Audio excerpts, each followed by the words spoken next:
Othello, Act 4. Well, you think so? Think so, Iago? What, to kiss in private?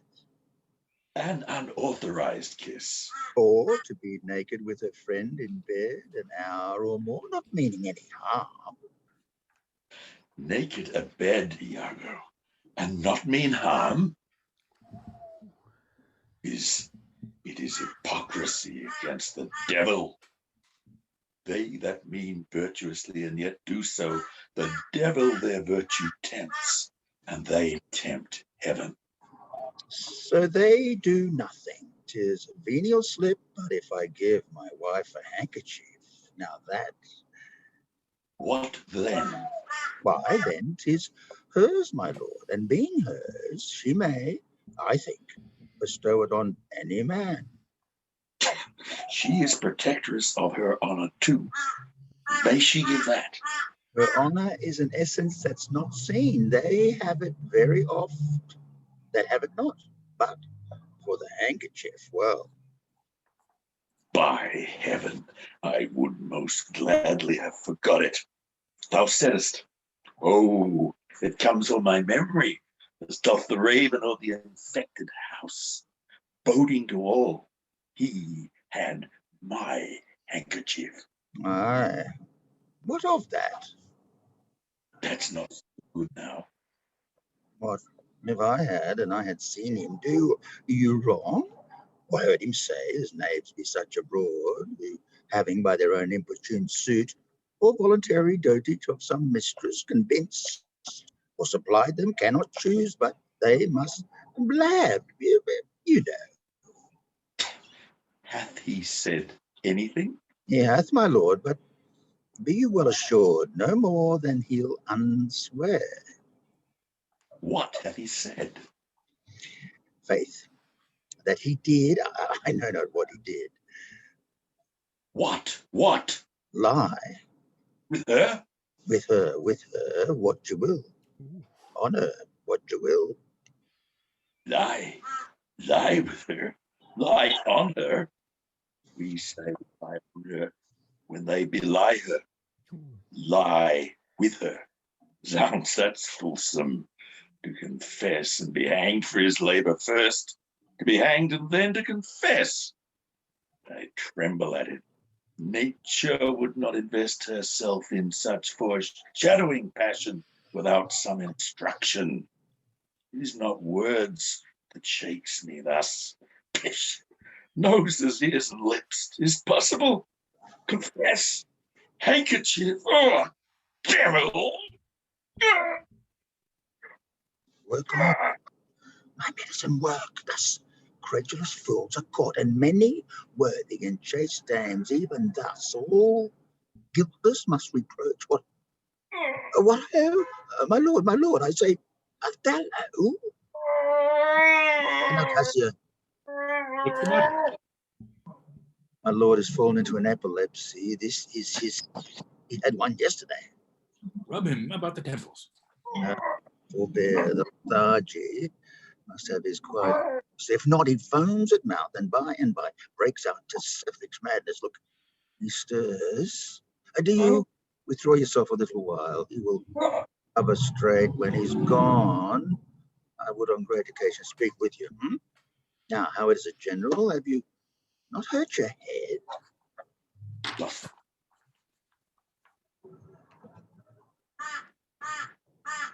Dost thou mock me? I mock you? Oh no, by heaven! Would you bear your fortune like a man? What man's a monster and a beast? There's many a beast then in a populous city, and many a civil monster. Did he confess it? Good sir, be a man. Think every bearded fellow that's but yoke may draw with you. There's millions now alive that nightly lie in those improper beds, which they dare swear peculiar. Yours is better. Oh, 'tis a spite of hell, the friend's arch schmuck to lip, a wanton in a secure couch, and do you suppose chaste? No, let me know. And knowing what I am, I know what she shall be. Oh, thou art wise, 'tis certain. Stand you while apart. Confine yourself but in a patient bliss. Whilst you were there, overwhelmed with your grief, a passion most unsuiting such a man, Cassio came hither. I shifted him away, laid good excuse upon your ecstasy, bade him not on return, and ye speak with me, to which he promised. Do but enclave yourself and mark the fleers and jibes and notable scorns that dwell in every region of his face, for I will make him tell the tale anew. Where? How? How often? How long ago? When he hath and is again to cope with your wife. I say, but mark his gesture. Marry patience, or I shall say you are all in spleen and nothing of a man. Dost thou hear, Iago? I will be found most cunning in my patience. But dost thou hear? Most bloody. That's not amiss. But yet keep time and all. Will you withdraw? Now, will I question Cassio Bianca, a housewife that by selling her desires buys herself bread and clothes? It is a creature that dotes on Cassio, and 'tis the strumpet's plague to beguile many, and be beguiled by one. He, when he hears of her, cannot refrain from the excess of laughter. Here he comes. As he shall smile, Othello shall go mad, and his unbookish jealousy must construe poor Cassio smiles, gestures, and light behavior quite in the wrong. How do you know, The Lieutenant? worse are that you give me the addition, whose want even kills me. Ply Desdemona well, and you are sure on it. Now, if this suit lay in Bianco's power, how quickly should you speed? Alas, poor caitiff. Look how he laughs already. I never knew woman love man so. Alas, poor rogue, I think, in faith, she loves me. Now he denies it faintly and laughs it out. Do you hear, Cassio? Now he importunes him to tell it o'er. Go to. Well said, well said. He gives it out that you shall marry, eh? Do you intend it? Do you triumph, Roman? Do you triumph? I marry her? What, a customer? Prithee, bear some charity to my wit. Do not think it so unwholesome. So. They laugh that wins. Faith, they cry goes that you shall marry her. Prithee, say true. I am a very villain else. You scorn me? Well. This is the monkey's own giving out. She is persuaded I will marry her out of her own love and flattery, not out of my promise. Iago beckons me. Now he begins the story. She was here even now. She haunts me in every place. I was the other day talking on the sea bank with certain Venetians, and thither comes the bauble. By this hand she falls thus about my neck, Crying, "Oh, dear Cassio," as it were. His gesture imports it. so hangs and lolls and weeps upon me, so shakes and pulls me. Now he tells how she plucked him to my chamber. Oh, I see that nose of yours, but not that dog. I shall throw it to. Well, I must leave her company. Before me, look where she comes. 'Tis such another Fichu. Marry, a perfumed one. What do you mean by this haunting of me? Let the devil and his dam haunt you. What did you mean by that same handkerchief you gave me even now? I was a fine fool to take it. I must take out the work, a likely piece of work, that you should find it in your chamber and know not who left it there. This is some minx's token, and I must take out the work. There, Give it your hobby horse. Wheresoe'er you had it, I'll take out no work on't. How now, my sweet Bianca? How now? How now? By heaven, that should be my handkerchief. If you'll come to supper tonight, you may. If you will not, come when you are next prepared for. After her. After her? Faith, I must. She'll rail in the streets else. Will you sup there? Faith, I intend so. Well, I may chance to see you, for I would very fain speak with you. Prithee, come, will you? Go to. Say no more. How shall I murder him, Iago? Do you perceive how in love that is vice? Oh, Iago, And did you see the handkerchief? was that mine? Yours by this hand, and to see how he prizes a foolish woman, your wife, she gave it him, and he hath given it to his whore. I would have him 9 years a killing. A fine woman, a fair woman, a sweet woman. Nay, you must forget that. I'll let her rot, perish, and be damned tonight, for she shall not live. No, my heart is turned to stone. I strike it, and it hurts my hand. Oh, the world hath not a sweeter creature. She might lie by an emperor's side and command him tasks. Nay, that's not your way. Hang her. I do but say what she is. So delicate with her needle. Her needle, an admirable musician. Oh, savageness out of a bear, of so high and plenteous wit and invention. He's the worse for all this. Oh, 1,000 times, and then of so gentle a condition. Aye, too gentle. Nay, that's certain. But yet the pity of it, Iago. Oh, the pity of it, Iago. If you are so fond over iniquity, give her patent to fend. For if it touch not you, it comes near nobody. I'll chop her into messes. Cuckold me! Oh, 'tis foul in her. What a fun, what, mine officer? That's foul. Give me some poison, Iago, this night. Postulate with her, lest her body and beauty unprovide my mind again. This night, Iago. Do it not with poison. Strangle her in her bed.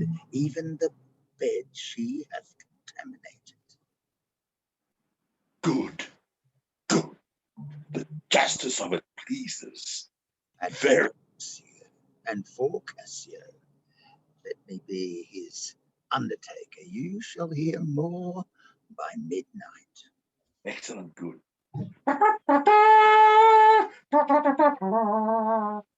What trumpet is that? Something from Venice, sure, 'tis Lodovico. Come from the Duke, and see your wife is with him. God save you, worthy general. With all my heart, sir. The Duke and the senators of Venice greet you. The instruments of their pleasures. And what's the news, good cousin Ludovico? I am very glad to see you, Signor. Welcome to Cyprus. Thank you. How does Lieutenant Cassio? Lives, sir. Cousin, there's fallen between him and my lord an unkind breach, but you shall make all well. I'm sure of that. My lord? This fail you not to do as you will. He did not call. He's busy in the paper. Is there division twixt my lord and Cassio? A most unhappy one. I would do much to atone them for the love I bear to Cassio.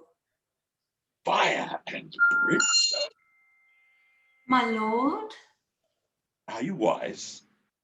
what, is he angry? Maybe the letter moved him. For, as I think, they do command him home, deputing Cassio in his government. By my troth, I am glad on it. Indeed. My lord, I'm glad to see you mad. why, sweet Othello, Devil. Devil! deserve this? Lord, this would not be believed in Venice, though I should swear I saw it. This very much make her amends. 'Tis very much make her amends. She weeps. Oh, devil! That the earth would teem with a woman's tears. Each drop she falls would prove a crocodile out of my sight. I will not stay to offend you. Truly an obedient lady. I do beseech your lordship, call her back. Mistress, My lord, what would you do with her, sir? Who, I, my lord? I did wish that I would make her turn. Sir, she can turn and turn, and yet go on, and turn again. She can weep, sir, weep, and she's obedient, as you say, obedient, very obedient. Proceed you in your tears. Concerning this, sir, oh, well-painted passion, I'm commanded home. Get you away. I'll send for you anon. Sir, I obey the mandate, will return in minutes. Hence avaunt.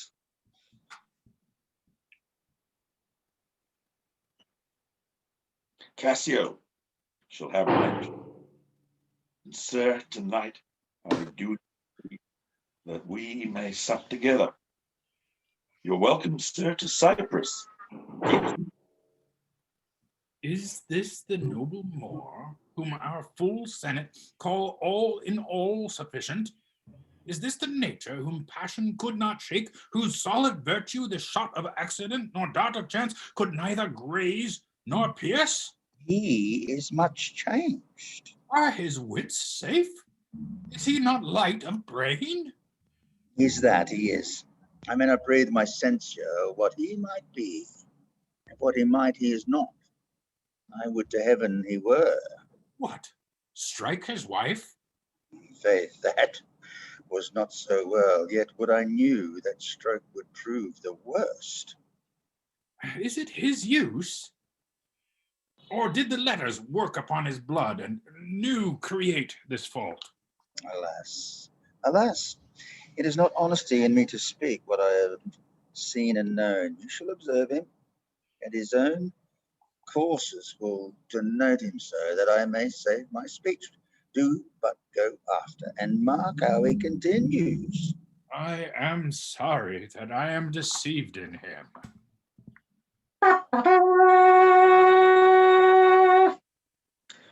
You have seen nothing then? Nor ever heard, nor ever did suspect. Yes, you have seen Cassio and she together.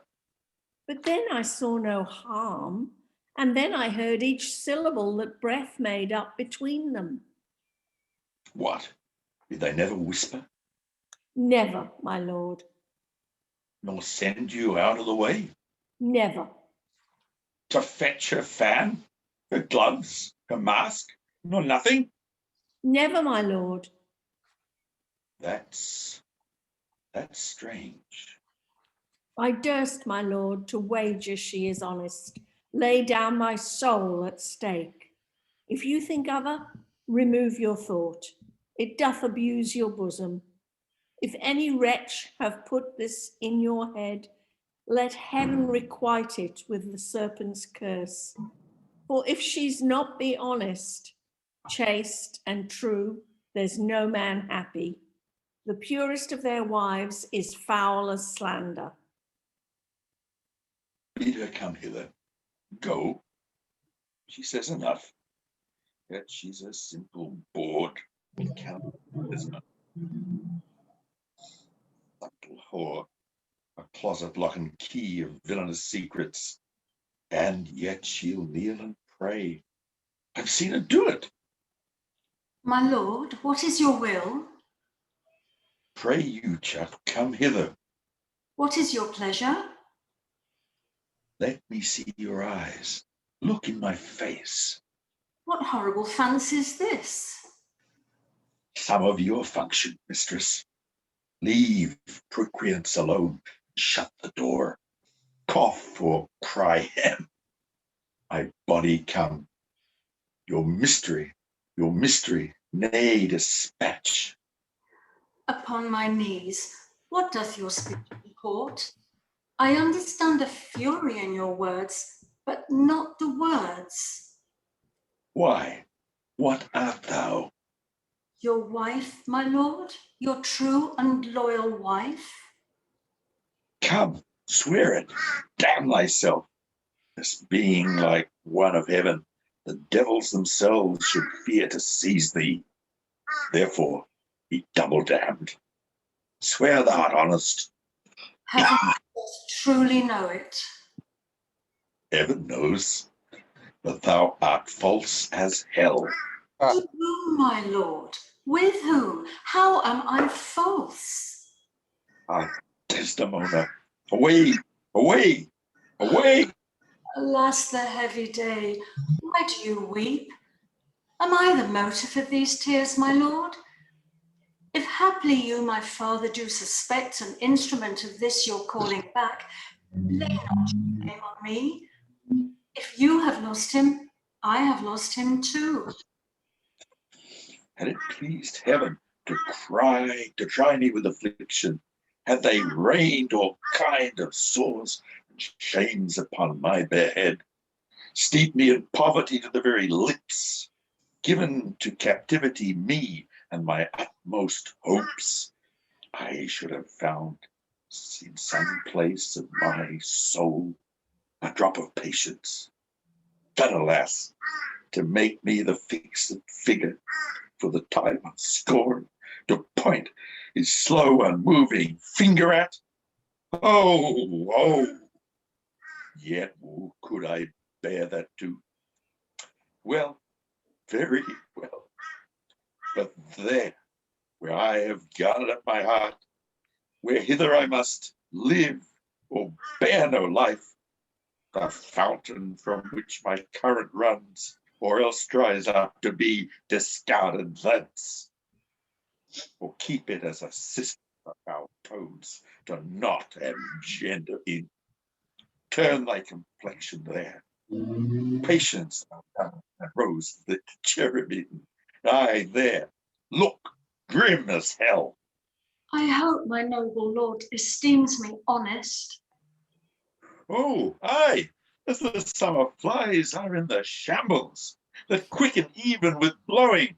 Oh, thou weed who art so lovely, fair, and smells so sweet that the sense aches at thee. Would thou hadst never been born. Alas, what ignorant sin have I committed? Was this fair paper, this most goodly book, made to write whore upon? What committed? Committed? Oh, thou public commoner, I should make very forges of my cheeks that would to cinders burn up modesty. Did I but speak thy deeds? What committed? Heaven stops the nose at it, and the moon winks. The bawdy wind that kisses all it meets is hashed within the hollow mine of earth, and will not hear it. What committed? Impudent strumpet! By heaven, you do me wrong. How thou doth you a strumpet? No, as I am a Christian. If to preserve this vessel for my lord from any other foul unlawful touch be not to be a strumpet, I am none. What? Not a whore? No, as I shall be saved. Oh, heaven forgive us. Oh, heaven forgive us. I repeat, I cry your mercy then. I took you for that cunning hoe of Venice, that married with Othello. You, mistress, that have the office to Saint Peter, keeps the gate of hell. You, are you? Well, have done our course. There's money for your pains. I pray you to have the key and keep our counsel. Alas, what does this gentleman conceive? How do you, madam? How do you, my good lady? Faith, half asleep. Good madam, what's the matter with my lord? With who? Why, with my lord, madam. Who is thy lord? He that is yours, sweet lady. I have none. Do not talk to me, Amelia. I cannot weep, nor answers have I none, but what should go by water. Prithee, tonight lay on my bed my wedding sheets. Remember, and call thy husband hither. Here's a change indeed.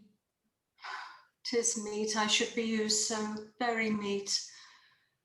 How have I been behaved that he might stick the smallest opinion on my least misuse? What is your pleasure, madam? How is it with you? I cannot tell. Those that do teach young babes do it with gentle means and easy tasks. He might have chid me so, for in good faith I am a child to chiding. What's the matter, lady?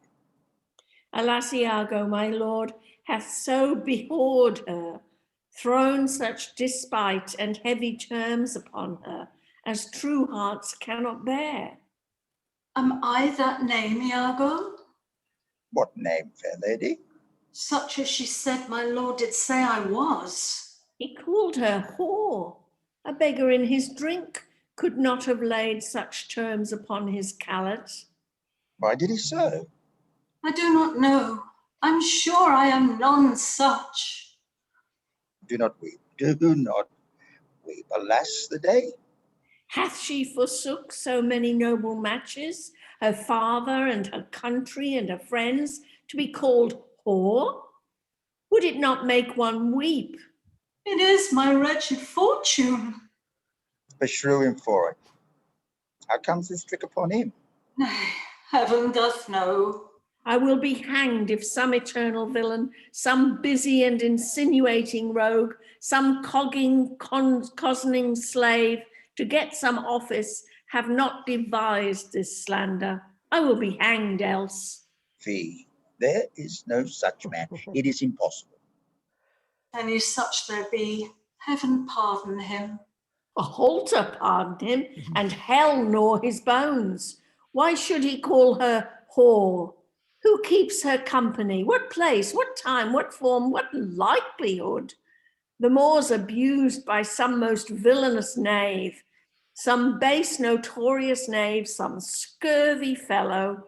Oh heaven, that such companions thou'dst unfold, and put in every honest hand a whip to lash the rascals naked through the world, even from the east to the west. Speak within door. Oh, fie upon them. Some such squire he was that turned your wit the seamy side without, and made you to suspect me with the more. You are a fool. Go to. Alas, Iago, what shall I do to win my lord again?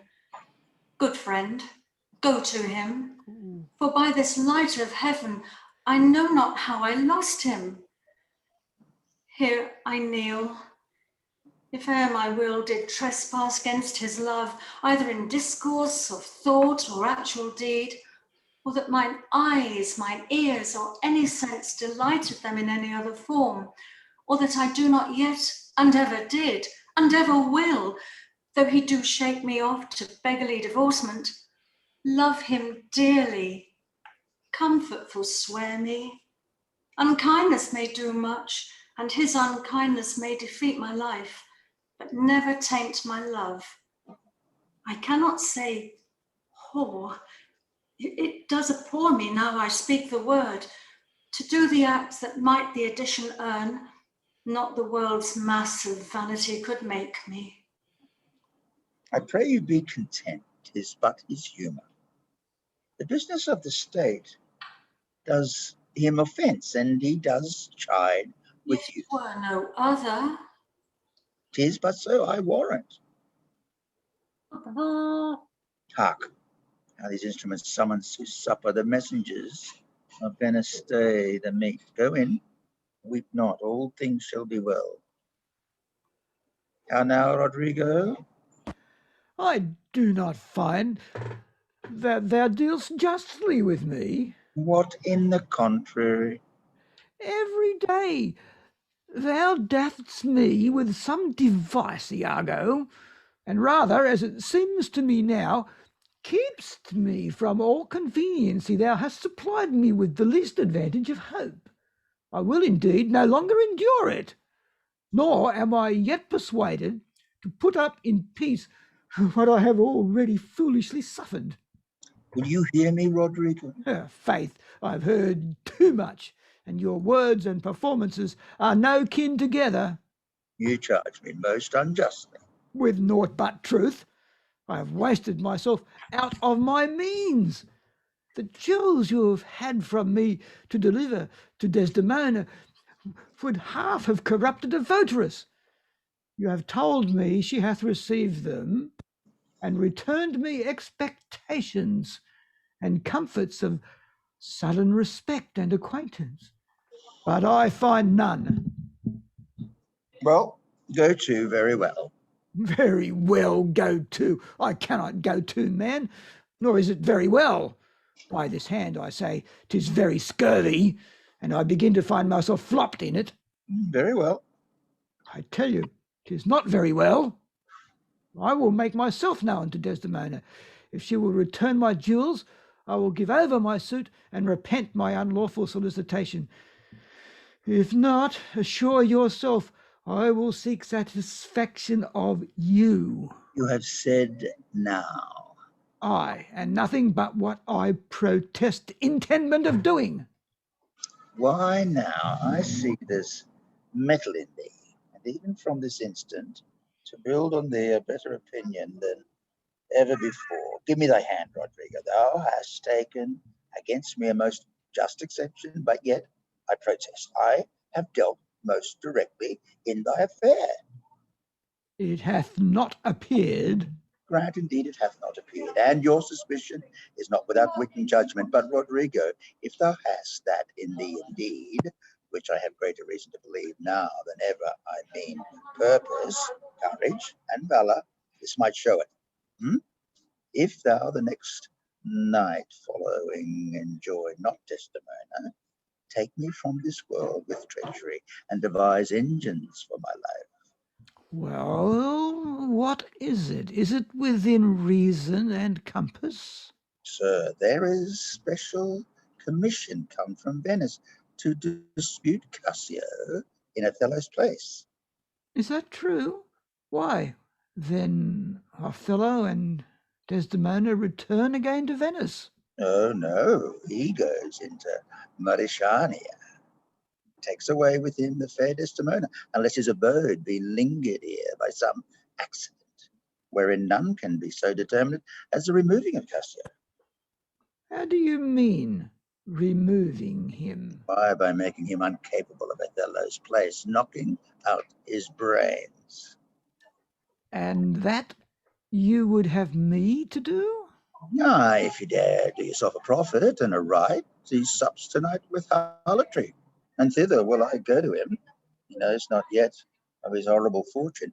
If you will watch his going thence, which I will fashion to fall out between 12 and 1, you may take him at your pleasure, and I will be near to second your attempt, and he shall fall between us. Come, stand not amazed at it, but go along with me. I will show you such a necessity in his death that you shall think yourself bound to put it on him. It is now high supper time, and the night grows to waste. About it, I will hear further reason for this. you shall be justified and satisfied.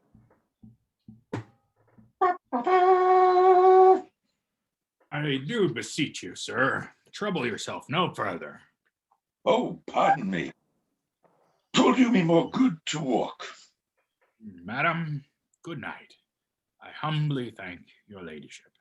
Your honour is most welcome. Will you walk, sir? Oh, Desdemona, My lord, get thou to bed on the instant. I will be returned forthwith. Dispatch your attendant there. Look to be done. I will, my lord. How goes it now? He looks gentler than he did. He says he will return incontinent, and hath commanded me to go to bed, and bade me to dismiss you. Dismiss me. It was his bidding. Therefore, good Amelia, give me my nightly wearing and adieu. We must not now displease him. I would you had never seen him. So would not I. My love doth so approve him that even his stubbornness, his checks, his frowns, prithee, unpin me, have grace and favour in them. I have laid those sheets you bade me on the bed. All's one. Good faith, how foolish are our minds.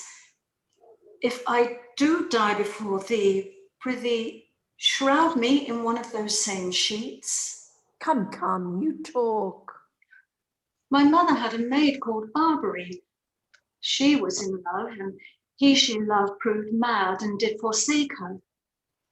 She had a song of willow, an old thing 'twas, but it expressed her fortune, and she died singing it. That song tonight will not go from my mind.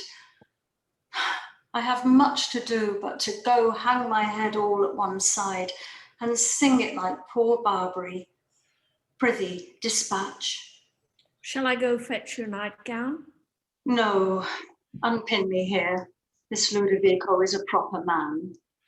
A very handsome man. He speaks well. I know a lady in Venice would have walked barefoot to Palestine for a touch of his nether lip. The poor soul sat sighing by a sycamore tree, sing all a green willow. Her hand on her bosom, her head on her knee, sing willow, willow, willow. The fresh streams ran by her and murmured her moans, sing willow, willow, willow. Her salt tears fell from her and softened the stones. Lay by these, sing willow, willow, willow. Prithee, hie thee, he'll come anon. Sing all a green willow must be my garland. Nobody blame him, his scorn I approve. Hey, that's not next. Hark, who is it that knocks? It is the wind. I called my love false love, but what said he then? Sing willow, willow, willow. I court more women, you'll couch with more men. So, get thee gone. Good night. Mine eyes do itch. Doth that bode weeping? 'Tis neither here nor there. I have heard it said so. Oh, these men, these men. Thou in conscience think, tell me, Amelia, that there be women do abuse their husbands in such gross kind?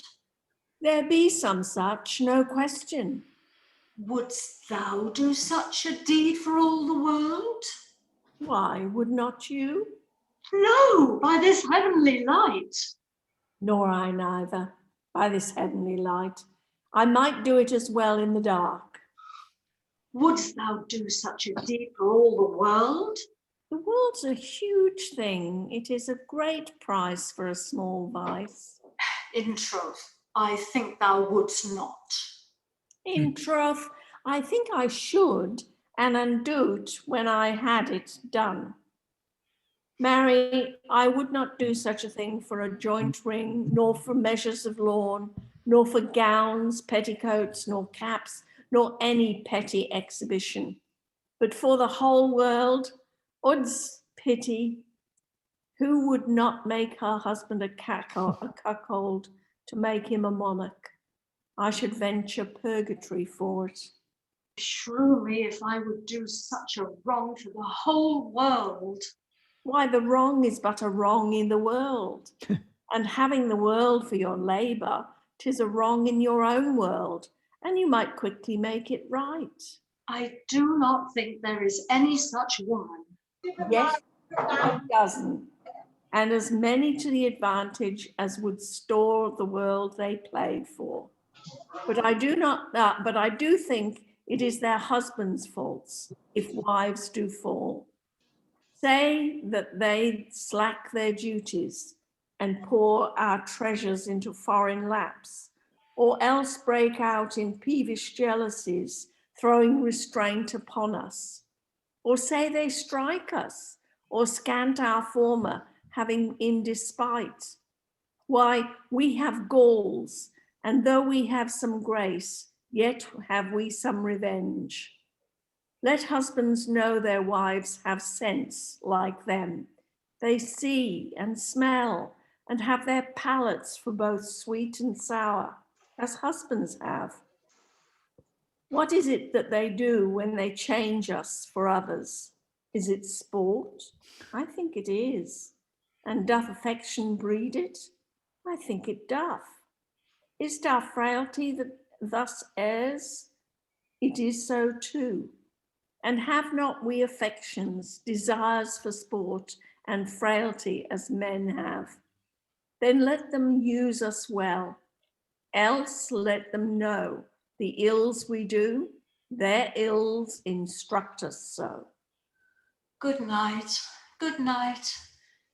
God me such uses send, not to pick bad from bad, but by bad mend.